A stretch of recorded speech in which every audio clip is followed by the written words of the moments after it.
you. And thank you very much for the opportunity to speak to you today. As Sue says, I know that amongst you are many of our closest patrons, and I'd acknowledge Bill Shaw over there, John Todd, and I think, was it Brian who came up and spoke to me earlier on about his involvement in setting the festival up in the very first place. So I know that you epitomise one of the things about this festival and why I came back to work in Wellington, that it's much loved by so many members across our community, and it's had many, many people involved with it over its long history. I know I only have 20 minutes to talk to you today, so I'm going to whiz through our programme, a really brief summary of some of the things that I feel are the absolute highlights and musts, or things that I feel have stories behind them that are worth telling. And then after that we'll give you all a copy of the full brochure to take away and have a read at your leisure, but we do hope to see you at the festival. We'll start with the theatre programme, and a theatre maker whose name may be familiar to you as he's been to Wellington 3 times before, and it's very rare that we bring somebody back this many times, but he's been recognised worldwide as one of the preeminent theatre makers of our time. His name is Robert Lepage, and as they say, he makes theatre for people who don't like theatre. He has a really unconventional approach in how he puts his shows together, and his style is described as kind of cinematic. It integrates a huge amount of technology and layers of storytelling. This particular piece, Needles and Opium, goes back to 1949 when Lepage discovered Jean Cocteau, a French essayist and writer, went to New York and discovered America for the first time. And at the same time, in the same year, probably at the same moment, Miles Davis went to Europe and discovered Europe and what that offered, especially coming from a black American perspective, the idea of an unsegregated society. And of course, he was bringing the new music of bebop to Europe, where he was really welcomed ecstatically. So for both these artists, they had a revelation in visiting each other's societies. But both men struggled with addiction, Cocteau with opium and Miles Davis with heroin. Lepage talks about these cycles of addiction and how they influence our behaviour, and of course in this case the creativity of these two men. But he also brings in another kind of addiction, one that I hope a lot of you suffer from, the addiction to love. And talks through a third character about a man who is going through a relationship breakup and is finding it very hard to let go of a lover. It's all about habit, and it's all about things that reinforce our deepest psyches, and it's a very, very beautiful, beautiful piece of theatre. So I'm delighted to bring it to Wellington. Now, this is a version of Midsummer Night's Dream that you shouldn't miss, and especially if you are not keen on loads of Shakespearean text, because this production strips away a lot of the words and instead replaces it with bucket loads of charm. It's a highly physical and clever production. As we know, in all pieces of great drama and in life, it is the fools who offer the greatest amusement and often the greatest wisdom. And in this production, the whole story of the dream is taken into the hands of these fools, who make these huge handmade kind of artisan type puppets. They involve acrobatics, song, and a very beautiful little charming dog in telling the story of A Midsummer Night's Dream. It's Shakespeare as you haven't seen it before, and as I say, for those of you who don't want a laboured night at the theatre listening to lots of text, this is for you, because it's light, it's beautiful, and it's got a very, very clever contemporary commentary on what A Midsummer Night's Dream really is. In an unusual step this year, alongside these great international artists, we're presenting the work of a New Zealand artist who's having a huge impact on the international scene, but is not very well known in New Zealand.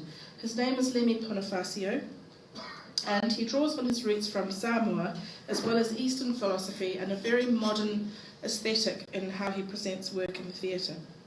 And I won't lie to you, he's quite a controversial artist. He's not for all, but I point him out to you because he's someone who's representing New Zealand on the world stage in such a formidable way, and for those of you who do like to explore, I would recommend this as a chance to see something quite entirely different.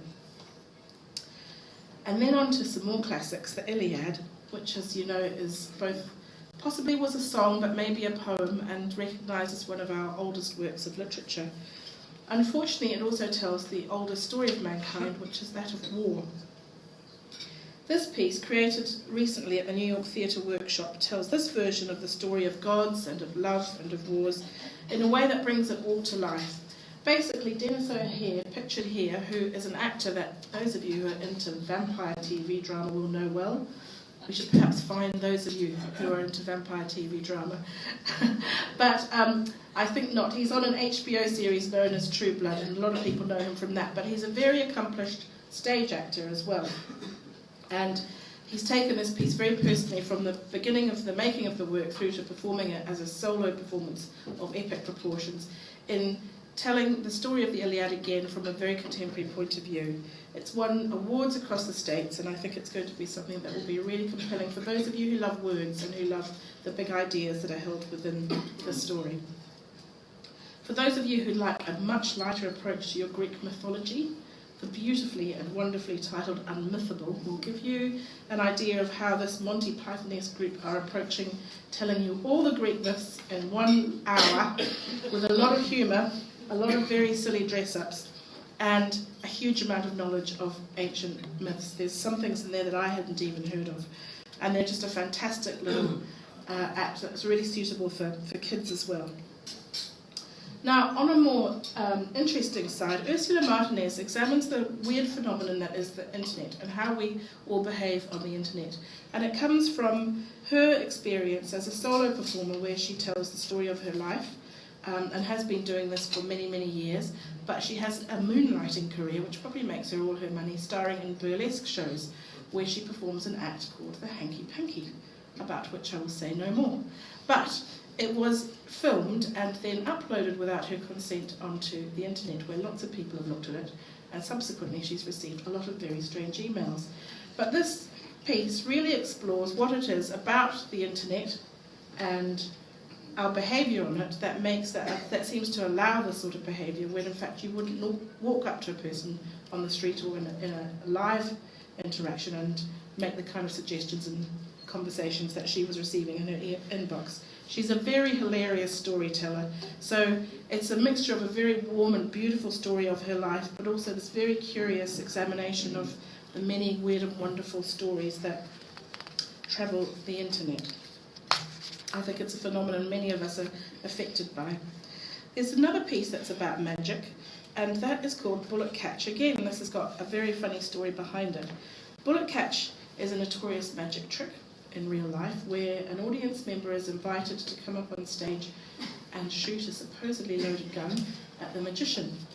And I've looked all over the internet and I can see that there are 6 recorded instances of this trick going very horribly wrong, because the magician is supposed to catch the bullet in his teeth, hence the bullet catch, and all is well, but sometimes he doesn't. This is a piece of theatre about one such instance when it did go horribly wrong, and it's based on a true story which is documented about, of course, the great trauma that happened in the audience member who went there kind of, expecting a great night of magic at the theatre and ended up shooting the magician by mistake.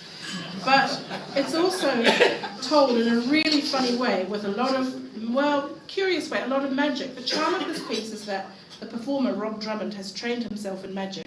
So along the way, he gently brings you along with all this series of magic tricks till you too are in this very, very strange world of magic. And then at the end, he gets to the bullet catch. And I think in posing this as a piece of theatre, he's asking a really interesting question. Why would sane and sober people, one of them, volunteer to come up and supposedly shoot you with a loaded gun? You wouldn't approach someone on the street and say, could you just shoot me with this gun? But there's something about magic, there's something about theatre that makes us all want to believe. And generally, when he gets to this point, a few people do leave the theatre in protest, but generally 95% of the audience crosses their arms and goes, yeah, go on, shoot him, see what's going to happen, And it's illogical, but it's that wonderful world of magic and theatre that I think interact with each other so beautifully. There's another special, I'll just go back to this festival. We have 2 or 3 roles, I see it. One is to bring the best of the world to Wellington, and I've talked about some of the international acts coming. But a second and very important role is for us to showcase the best of New Zealand on the world stage. And our festival does draw a huge amount of attention internationally, so what goes into our programme does get looked at by a lot of people outside this country and raises the profile of our artists and the opportunities for them internationally. So I'm really delighted to have this piece celebrating a very unique part of our history called Pawnee Order. Does anybody here know what Pawnee Order means? No, you see, you're all like me. 6 months ago I wouldn't have answered this question. Kerry, much as I love you. You'll get fined if you answer that question. Pawnee Order means Spanish in Māori. And this story comes from the real history in the East Coast around Ngāti Porou territory, where in the 1830s a man called Manuel Jose jumped a whaling ship and busied himself, very busy, by marrying 5 women simultaneously, and consequently never left town. But also consequently, there are now many people in New Zealand, I think about 12,000 in all, who identify as Pawnee Order, who are Maori Spanish, people who celebrate both parts of their heritage. This story is an imaginary story set in a family that's battling with both the joy of that legacy, the very strong Spanish themes that come through, and of course the very strong Maori themes, and this idea of identity and legacy that's being held onto by particularly an older person in the family who's wanting to pass this very special legacy down. But of course there's always the rebellious youth who have ideas of their own about going off and doing something different. What's also fantastic about this production, there are 2 fantastic things actually. It's written by Briar Gray Smith, who is one of New Zealand's preeminent playwrights, and I'm delighted she's come back to write something for the stage after so long. She has a real special gift for New Zealand stories. But it's got an absolutely all-star New Zealand cast coming down from Auckland under the direction of Colin McCall. So for me, this is a big work in the New Zealand theatre programme, and I'm really thrilled about finding out more. And those of you now know to look out for the Pawnee Order. They are a very active community. They're recognised in Spain by the King, and they maintain really strong links across New Zealand even to today. But I don't think they still have 5 wives each. Those days are gone. But for those of you looking into something more physical for your festival, please come and see Beyond, which is a circus production from Australia. And it's a really beautiful way of telling circus stories in that it really gets away with all the old fustiness and goes right really to a focus on the amazing form and ability of the human body. They train all of their performers up through a special school that they have in Brisbane, and they then have this really strong core of people with this unique physical ability to push theatre to the extreme, but also to play with roles. Often the strong man is in fact a strong woman, and lots of different things happen in this performance which are breathtaking, but also a hell of a lot of fun and a hell of a lot of beauty and celebration of what the human body can do. It's a nice little segue from this actually into our dance programme, because that's the human body in another lovely form. And contemporary dance is a really strong part of our programme. So we're delighted that headlining it this year is one of the top companies in the world, Batsheva Dance Company from Israel. Their programme, this programme, Decadance, features some of their most loved works from over many years. So it's a brilliant introduction to the company, but also it's the known kind of bestsellers or crowd pleasers that they've done over the years. So if there's one dance programme that you're going to pick this year, I'd say pick this one, especially if you haven't had a chance ever to see.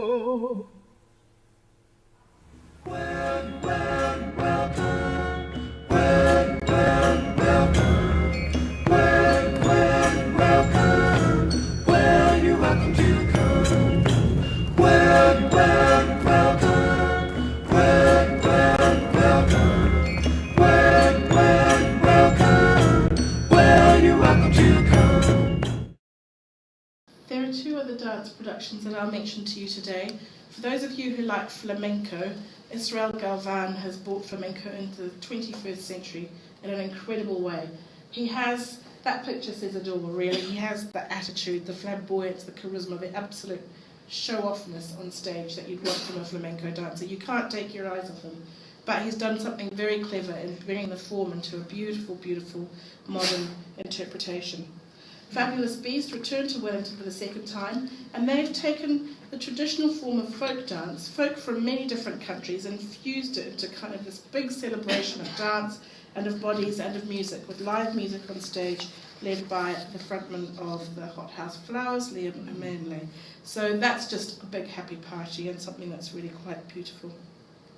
I'll go on to talk a little bit about music now, and this for me is a highlight of the whole programme. Every once in a while a very special opportunity comes along, and this year it was the Bach Collegium of Japan. Misaki Suzuki, whose picture I think will come up in a little bit later, is an extraordinary man. He's one of the very few practicing Anglicans in Japan, and as a child, therefore, played the organ at church in Japan and was inspired to follow the steps of another child organ player, Bach, in his career. He studied music and has become one of the greatest experts and interpreters of Bach today. What he did was he went back to Japan, having completed all of his work and become known overseas, and formed the Bach Collegium, the idea being to bring the authentic sound of Baroque music to Japan and get Japanese audiences the opportunity to hear it in their own country. But in doing so, he formed a group that's become recognised worldwide, and they're now hugely in demand in touring. So they balance a big program in Tokyo with a touring program. We are very, very lucky to have them here. I thought it was a wild chance that we would get them, and we've slotted into this tiny window that begins the 60th birthday celebrations of Misaki Suzuki with a grand world tour, and they'll come here first, and I'm really thrilled about it. Playing 2 fabulous concerts, and if there's one you have to go to, the St. John Passion is just sublimely beautiful. Our opera this year is a semi-staged opera called Adama by Osvaldo Golijov, someone that most people won't have heard of, but he's one of the most celebrated composers today, from Argentina. He's been described as the saviour of classical music because he packs concert halls. He's an incredibly popular card with audiences, but he still satisfies, I guess, the more intellectual music audience with his writing. In this opera, which is his first, he tells the story of Federico Lorca, who was a Spanish writer killed at the beginning of the Spanish Civil War, and whose body has never been found, but he's now revered as one of the 20th century's greatest playwrights and essayists. The music is filled with the sounds of Spain in a way that only Golijov can do. It's also filled with the sounds of the coming war, and it's a very, very clever piece of dramatic music, which is why I've put it high on my list of music highlights. It's wonderful also that alongside this we have, in the year of the World War 100th anniversary commemorations, a piece of music by local composer Ross Harris titled Requiem for the Fallen. He's worked with poet Vincent O'Sullivan to make a distinctly unique piece based on a Requiem Mass, but really paying tribute to the many New Zealanders whose lives have been lost in war, many wars, over the time of our country. And it's a beautiful way of marking the lives of these men and women. Strike Percussion Ensemble are one of my favourite loudest bands based in Wellington, and they have teamed up again with New Zealand composer John Sarthis, who's hugely well known here and abroad, to present this fantastic work. It's already been made, called Between 0 and 1, and it's an explosive 60 minutes on stage. If you have anyone in your life who's banging away in the bottom of your driveway in the garage, bring them to this show because it's really percussion at its finest. The New Zealand Symphony Orchestra, I know they're here the year round, but they're offering a very special program in this festival, which is 5 lunchtime concerts for $25 each, 5th symphonies from some of the greatest composers. And so for those of you who are more into the classics, and also those of you who are into a bargain, this is a great way to spend a lunchtime during the festival. And you may already have seen the Doctor Who Symphonic Spectacular being advertised for some months now. We've had a huge uptake on this, and it's really funny where all the Whovians come from as they come out of the woodwork. I've been really pleasantly surprised, but most of all charmed about how intergenerational it is, which is fitting because it's celebrating 50th anniversary of Doctor Who.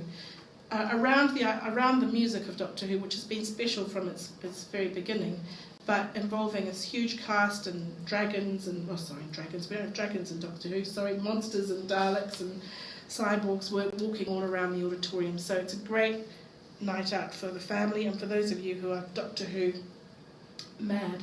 But for those of you who want a more sultry night, something that's selling very fast, so I thought I'd point it out, is Madeleine Peru, coming hot on the heels of her chart-topping jazz album, The Blue Room. I don't know if any of you have it, but she really does a beautiful Billie Holiday kind of interpretation of some of the best songs from Leonard Cohen through. And I think the way that she interprets these songs makes her such a special woman. I think this will be a really beautiful night at the Michael Fowler Centre. On the other end of the spectrum, we have three of the grumpiest men in the world, the Tiber Ladies, who have been performing what they call punk cabaret for decades. They're rude and they're hilarious, and they're performing their version of the Rhyme of the Ancient Mariner. So one of the best loved poems in the English language, taken into this incredible atmospheric concert and performed twice at the St. James Theatre. And for me, this is an unmissable one. They are really a fabulous group. This year we've put a music programme down in the iconic James Cabaret, including this fantastic performance called The Words and Music of Jacques Brel, which has been a sellout across New Zealand already, performed by New Zealand music icons John Toogood, Jennifer Ward-Leland, Tama Waipara and Julia Deans. So that's really great that that's finally coming to Wellington. And alongside that, my favourite, the latest discovery in soul, Charles Bradley, but he sits alongside another international line, a big international lineup from Colombia to the States to Australia. Museums and galleries always put something special on during the festival, and I'm hugely, hugely grateful for the effort that this sector puts into the festival off their own bat. There are some amazing things on offer at the City Gallery, a Turner Prize winner, Simon Starling, a new commission by Yuk King Tang at Te Papa, and of course Natoi always has beautiful stuff up there on the 5th floor, down to many of the galleries on the waterfront and out in the Hutt Valley and Porirua, and in fact out into the regions as well. So please take time to have a look at that. At the end of January we release our Writers' Festival programme, but we've released already a preliminary list of who's coming, and there's a star lineup there as you can see, including Eleanor Catton, which we're really thrilled about. Wild Swans author Yung Chang back with a new book. So it's another one that I would look out for, but if there's things that you're particularly keen on, it's a good time to look at booking now. We're really, really lucky to be hosting this festival in Wellington in particular. It's a great city. And I'll just finish off with three things about the festival that I think are about the third thing that I think is very important about a festival, that's creating a sense of community. It's really important that the festival remains as open-hearted and as accessible to as many people as we can make it.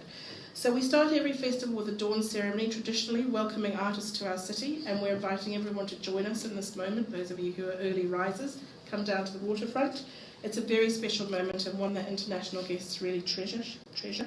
We have a new festival hub in the St. James, and on opening night we have a huge free concert down in the Civic Square when we bring 200 children from across New Zealand with 200 community choir members and kora and strike percussion performing with them. So it'll be noisy and it'll be a hell of a lot of fun, and I'm really hoping it'll be great weather too, because it'll be a great way to start the festival. So we're really proud of this festival for many, many reasons, and I really hope that you do take time to look through the programme in more detail, because I haven't mentioned anything by far, but I've tried to race through as much as I can in this short time. Thank you so much for the invitation to be here today and to meet you all, and best of luck. Thank you very much.